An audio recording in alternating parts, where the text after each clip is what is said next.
Good morning, friends. It is hot, hot, hot here this week, and we're trying to get all the things done before the heat of the day, because I definitely don't do well, sorry, in this heat, and Todd just doesn't like it. But I'm gonna water the garden real quick, and I want to show you guys that in case you're new here, how I water the garden. Okay, so first off, I'm not a believer of watering every day or anything like that. I really try to avoid watering more than twice a week. And last time we watered, we were gone for a long weekend, so the last time I watered was last Wednesday. It's Monday. And deep mulch helps with that. But we have a hose. This little doohickey, let me point you down there, is a timer. So I'll just turn this timer on for 2 hours. And I did a test once, and I get about right around or under an inch an hour of water per hour, if I didn't say it clearly. And so 2 hours will give me an inch. So it's just under half an inch of water. And the way I tested that was I just put a dish that was like an inch or so deep out in the middle of the garden to catch the water after doing my sprinkler system. But let's walk out there and see it real quick. Honeysuckle's still blooming, and the clover's all blooming right now. I don't think the bees would be out just yet because it's bright and early in the morning, but you have to watch everywhere you walk right now because our yard's pretty much just clover blooms everywhere, and they love it. All right, I haven't been to the garden since we got back. I know it's pretty weedy because it was Weedy Wednesday when I picked the strawberries. So I do need to get in there, but I don't know if we're going to get it done anytime soon this first half of the week anyway, while we're under this major heat advisory. Yesterday it was like 103 degrees. Oh, I got flowers in bloom. Yay. Aw. So, can you guys see in there? There is a stick right here. That is just a T-post, and we got this set up at Family Farm and Home, but you can buy it anywhere. We had the T-post, but there's a mount that goes on top that you hook a hose to that has a 360-degree sprinkler head system on top, and that's what I do. I wouldn't do this during the day, during the major sun. I don't like watering at night. I really prefer watering in the morning. I can't go in there though because it gets the whole thing. And just to give you guys ideas space-wise, it's somewhere between 40 and 45 feet wide and same in depth. So it can reach pretty far. Oh, yep, the onions need to be weeded, the carrots need to be weeded, and that back sunflower pumpkin bed. So it's basically sunflowers, pumpkins, and borage. It's gonna be really pretty when it all grows in.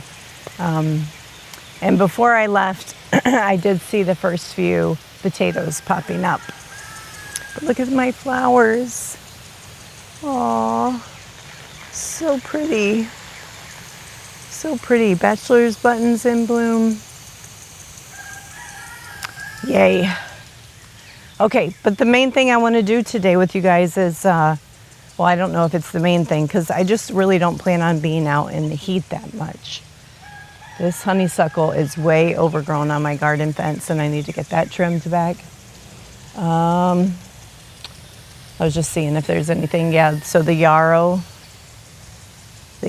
all in bloom. I don't want to be out here harvesting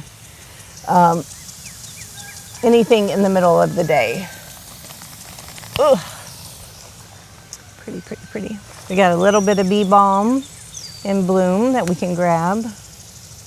I'm not going to take all of this because I actually am due for my friend's daughter's graduation parties this weekend, and I promised to bring flowers. But I don't know that all these that are like really big right now are going to make it till the weekend. So we'll take what's not open. Whoops. And do you love plantain buds? Can you guys see them? Let me get all the way. They are so pretty. The bees love them, so I always keep this plantain here.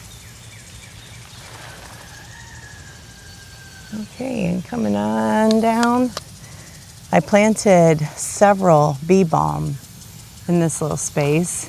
This is mugwort spreading, lots of grass. And this is the lone survivor of my bee balm. And it's mulberry season here. All the mulberries falling on the ground. I honestly don't think it's a great season though. While there's tons and tons of berries, we really haven't had enough rain for them to be like super juicy. So I don't know that I'm gonna get out here and do a harvest. If I do, I know I'm not gonna do it this week. But look at that, let me lift you guys up. That branch right there, how it's hanging all the way to the ground. The tree is loaded with berries, but I don't know that they're gonna be all that juicy yet. So we may be doing something different here for you guys with respect to our content on YouTube. Oh, the sun's so bright. And that is our lives right now. And it's been this way for a few years, really since we started having grandchildren and just priorities shifted and stuff. We're quite busy and we have time for bits and pieces of things throughout the day. And it makes it hard to do like a, dedicated, this video's about this topic, because we're usually really rushing. And thinking about switching it more to a, at least for us and hopefully for you guys see the benefit of it, switching to what the week was like for us and just doing like little things like this. Like I really need to pick some of the honeysuckle petals for blossoms for my teas before I miss out on that opportunity. And just all that kind of stuff. Like right now we're in the middle of a major fence redesign project that is taking a lot of our time. And so I don't know, maybe by the end of this video, we'll know if that's what we're gonna do. I don't really know, but I'm gonna drop these flowers off inside and grab my basket and we're gonna go pick some roses. The sun's up right now where I need to work. This is a big old jug I just pulled out of the refrigerator, so it feels lovely after being outside. I'm sticking my fingers in it. And it is infused olive oil. And this one especially I need right now. So we just spent 4 or 5 days up at our cabin. And I used, not my homemade bug spray, just some natural bug spray like from off the shelf at Walmart. And I never felt getting bit, but there were lots of gnats, deer flies, spiders, of course. What else?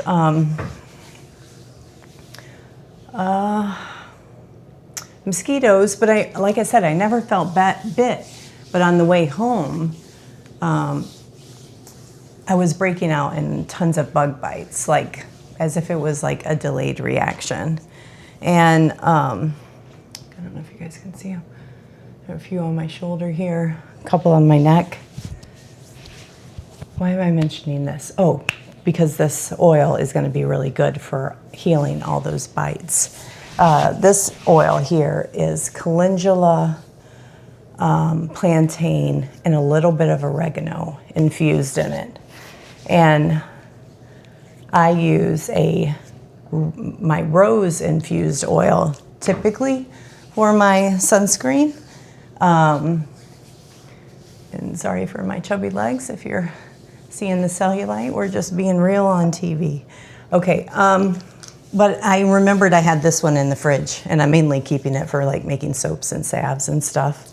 But I was thinking I'll use that today and hopefully it helps heal some of this nonsense because there's just bites all over, especially all down my legs and my ankles.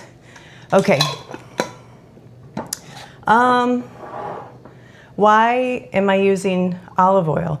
Especially if you're of my generation and, 70s, 80s, 90s babies where we were, those of us that didn't know any better, dousing ourselves in baby oil to lay out in the sun or Tropicana oil or whatever, and to get that deep golden brown. Well, and you would think olive oil would be similar, but olive oil has wonderful natural SPF. And last year was the first time I made the change and just used olive oil for my sunscreen. And I'm naturally fairly fair-skinned. I'm sure you can tell. I didn't put any on my face. And never once got burned. Never. I just developed this beautiful my color tan, as it should be. That's way too much for my face. And I just recommend it so much. It's funny because I see it on Facebook and Instagram reels right now, where young people are saying to use the olive oil instead of sunscreen. And I don't know. Look at the Italians. They have beautiful skin. I say, why not? The Greeks, all beautiful skin. And it's good for you. It's healthy. It's like you're putting stuff on. Your skin is your largest organ of your body. So whatever you're putting on your skin, think of it as your body's eating it. Your body's consuming it. Whether it's hair dye, makeup, lotions, shampoos, anything that touches your skin, your body will absorb it. So you have to think about that with what you're putting on there. And make sure you know 100% without a doubt that 5 years, 10 years down the road, they're not going to tell you that it causes cancer or is not bad for you or it gets banned or things like that. So if there's a natural solution, I'm all for it. And so far this is, and you can do similar with coconut oil. So I know not everyone can handle the pH. Olive oil does have a stronger pH on their skin. So if you're more sensitive skin, you might want to choose coconut oil. Okay, so let's go harvest our rose petals after that speech. What you doing? Trying to fix your car. I think it has the original stock battery from 2018. I had to go to the airport the other day to pick up my dad, and I stopped in one of those cell phone parking lots because he was running behind. Shut off the car, got a little warm, went to start it back up, wouldn't start. So I was like, needed to pick up my dad, and I was it broke down, so trying to pull the battery out before it gets too hot. Don't worry, I saved him. I came to the rescue. You did, thank you. Yeah.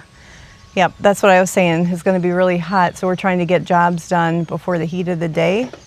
Don't know what this week looks like, but can you guys see those roses over Todd's shoulder? They're just huge, so let's go pick them. Thanks, babe. Sure. This big, huge tarp is covering a big pile of sand to level out our backyard so we can get our pool up, because how nice would it be to have the pool in this heat, and it's not even up yet. So guys, look at the roses. And I didn't do anything to them last fall. Like, you should really prune them back, and I didn't do anything. I didn't even fertilize them this year. Must just be a good rose year. So I did this before we left, and I'll take you guys inside and show you how I dried them, because I couldn't run the freeze dryer. But roses are one of my main crops every year, oddly enough. I might not do a huge vegetable garden, but we're harvesting all the natural forages that are available to us, whether it's the daylily blossoms, the honeysuckle, the mulberries, things like that. So roses I use in soaps, my tea, my rose infused olive oil. I've made my own rose hydrosol, which is an excellent face toner. And there's just so many benefits. And I always get the question, are there certain varieties of roses? I will tell you, I know for like rose hips, wild roses are going to be your best for that, good vitamin C punch, but any rose hip will do good. I'll say try to stick to heirlooms is what I always recommend, because they're going to be, I guess less crossbred or less chance of not being an authentic rose. I guess that would be my recommendation. And this is something called like an English cream or something like that. And I have 2 of them. Let me show you one of them. Isn't it stunning? Hopefully it's coming up. Just beautiful. Oh, honeybees are on it. Sorry, can you go get something else to eat today? Almost half a basket of these white roses, and I still have red roses to go harvest. And my biggest pest for my roses are actually Japanese beetles. And I just saw the first one, so I need to start coming out here watching for them and plucking them off. Beautiful catalpa tree there is blooming. And it makes such a mess. So this is its blooms, but they are so beautiful. I'll show you. If you've never seen a catalpa bloom, come on, focus, not on me, on the flower. Hopefully it's showing it. The purple and the yellow little ant. And it looks kind of like a little orchid inside. They smell sweet, and I've never looked into, is there any benefits of those? But they don't last long, and they turn to mushy stuff on the ground. But it's glorious to see. I doubt the camera's gonna pick it up. All right, I don't even know that you guys knew I had this rose bush back here, but it was pretty ginger we're restructuring this fence. We just got a lot of grandkids, plus a pool, and we need more space. So we're having to make our backyard, the fenced-in area, a little bit bigger. And that's like where the dogs use. And so this rose is a climbing rose, but I'm climbing it on the picket fence. And it was going this way. And we had to redirect it this way. So this fence line will not stay here. It's just temporary till we get the rest of the fence built. We do have a video. Gosh, that was so many years ago now, building this original picket fence. It was in preparation for my son and daughter-in-law's wedding reception. And then if you are a rose lover, rose grower, or interested in being one, I'm definitely not the professional to come to. I'm just lucky because I'm not good at it. I've probably killed more roses than I've had successfully stay alive. But what I do know is with any flowering plant that produces more than one flower, harvesting them often will help continue the bloom of new blooms.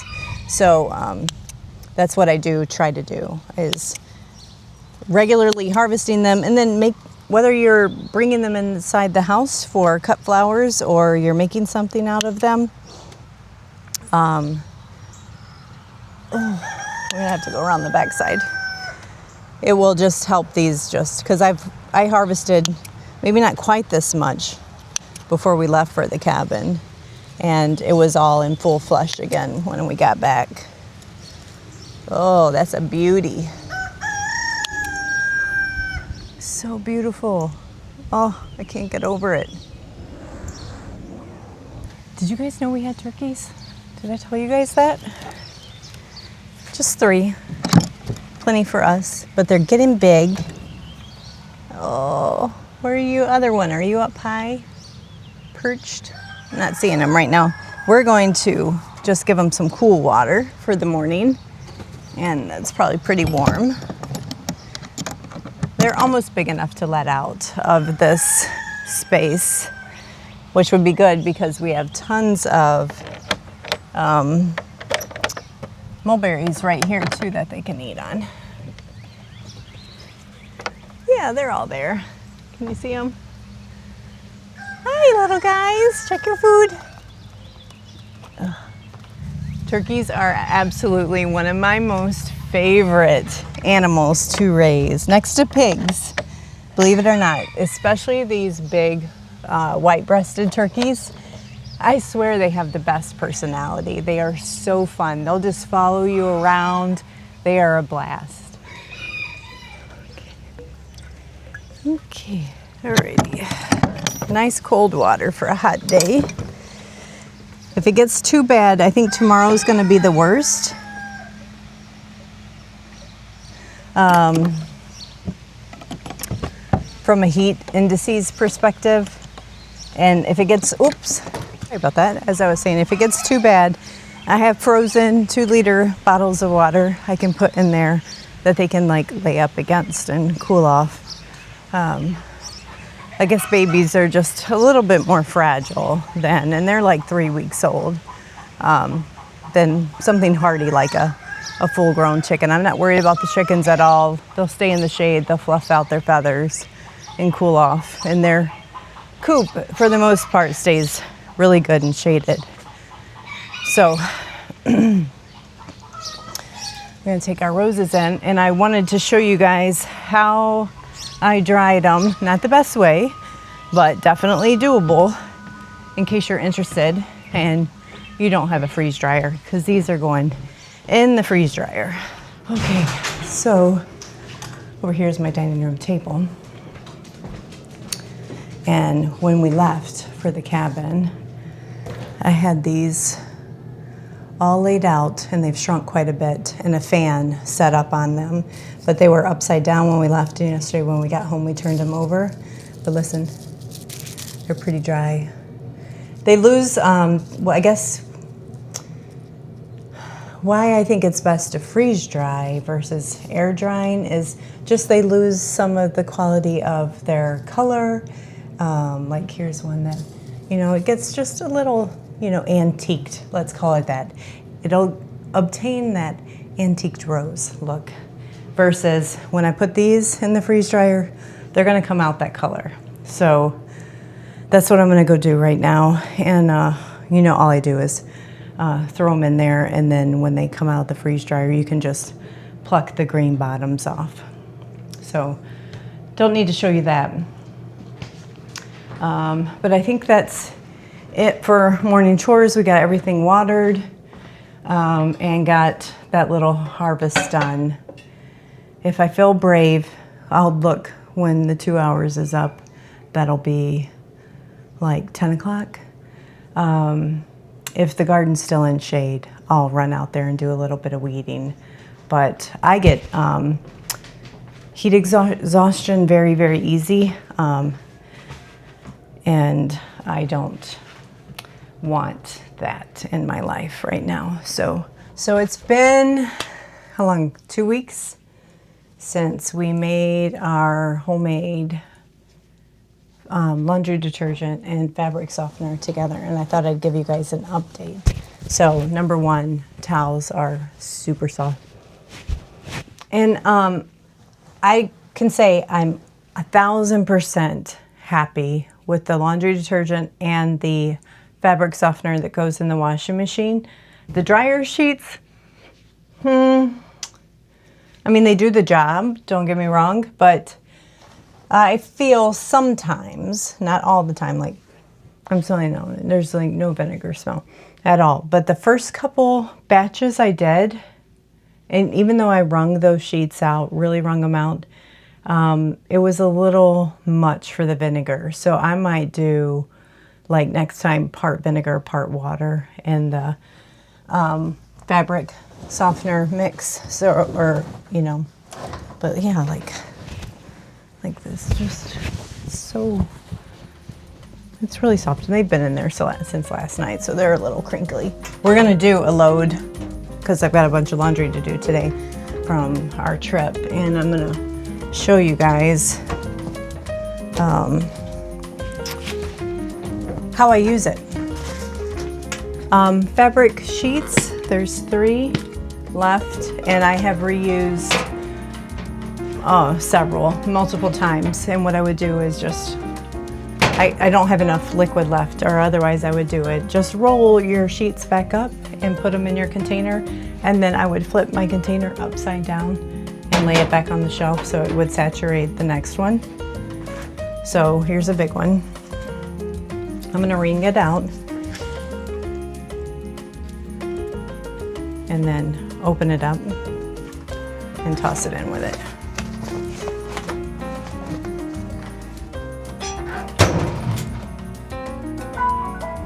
I'm not going to turn it on though, because I need to show you guys the laundry detergent.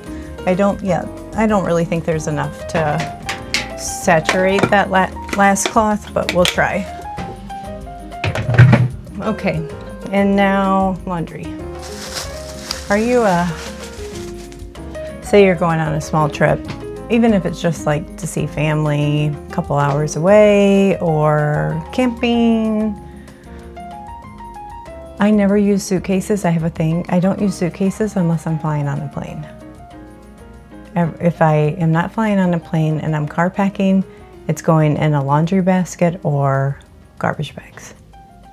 Is there anyone else out there like that? All right, let's put these clothes in. And I'll reuse that dirty laundry bag next time I go. Okay, so laundry's in. Let's get this, if you didn't miss that video, this is Nellie's. This is what we used before, and we did like it. I just wanted to try to make my own. So this is the scoop. And these are pretty dirty because we worked a little sweaty, so I might do like that much more, not much. Not even a quarter of a spoon more. And then this is the fabric softener. So this one is nice. It's from Grove and it auto dispenses the right amount. So I always give it a shake before I use it. Open up the nozzle and then it auto dispenses what you need. Alrighty. Whoops, I gotta close that back. And then on my machine, I have an extra rinse cycle. So it's like my machine is one where it remembers what you did last time. So the extra rinse cycle is always on. And yeah, that's it. And I do use a medium to hot water wash. So all I can tell you is I 1000% love it. If you want to go back and watch that video, I highly recommend it. My clothes come super clean. So here's one of Todd's shirts. No residue whatsoever. Super soft. These don't go through the dryer. And it smells amazing coming out. And I've done it without the fabric softener and with the fabric softener, and the fabric softener is definitely a wonderful fragrance. I'm glad I picked that blend. And without the fabric softener, you still have like a bright smell with just the lemon that I added to the laundry detergent. And Todd has had no complaints whatsoever. So that's great. I think I will just slightly modify the dryer sheet recipe to just be a little less vinegar next time.